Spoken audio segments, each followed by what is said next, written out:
Hi everyone. ಈಗ ನಾವು process of accounting ನೋಡ್ಕೊಳ್ಳೋಣ. ಪ್ರಾಸೆಸ್ ಆಫ್ ಅಕೌಂಟಿಂಗಲ್ಲಿ ನಾವು ಮೊದಲಿಗೆ ಟ್ರಾನ್ಸಾಕ್ಷನನ್ನು ಮಾನಿಟರಿ ಟ್ರಾನ್ಸಾಕ್ಷನನ್ನು ಅಥವಾ ಈವೆಂಟ್ಸನ್ನು ಐಡೆಂಟಿಫೈ ಮಾಡಬೇಕು.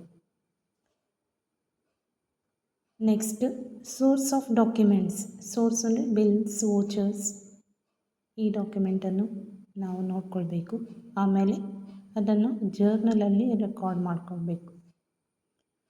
ಜರ್ನಲ್ ಆದಮೇಲೆ ಎಂಟ್ರೀಸ್ ಆದಮೇಲೆ ಈಗ ಲೆಜರ್ ಅಕೌಂಟ್ಸಲ್ಲಿ ಅದನ್ನು ಪೋಸ್ಟ್ ಮಾಡ್ಕೊಳ್ಬೇಕು.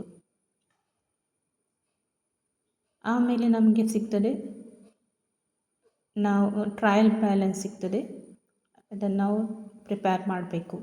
ಆಮೇಲೆ ಫೈನಾನ್ಷಿಯಲ್ ಸ್ಟೇಟ್ಮೆಂಟ್ಸ್ ಅನ್ನು ರೆಡಿ ಮಾಡ್ಬೋದು. ಅದರಲ್ಲಿ statement of profit and loss account, also known as income statement, income and expenditure statement. Next balance sheet, also known as statement of financial position, ಕಂಪನಿಯ ಅಥವಾ ಫರ್ಮಿನ ಫೈನಾನ್ಷಿಯಲ್ ಪೊಸಿಷನ್ ಹೇಗೆ ಉಂಟು ಅಂತೇಳಿ ನೋಡ್ಕೊಳ್ಬೋದು. ಆಮೇಲೆ ಕ್ಯಾಶ್ ಫ್ಲೋ ಸ್ಟೇಟ್ಮೆಂಟ್,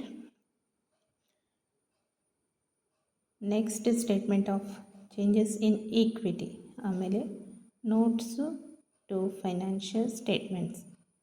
ಇದು process of accounting ಆಗಿದೆ.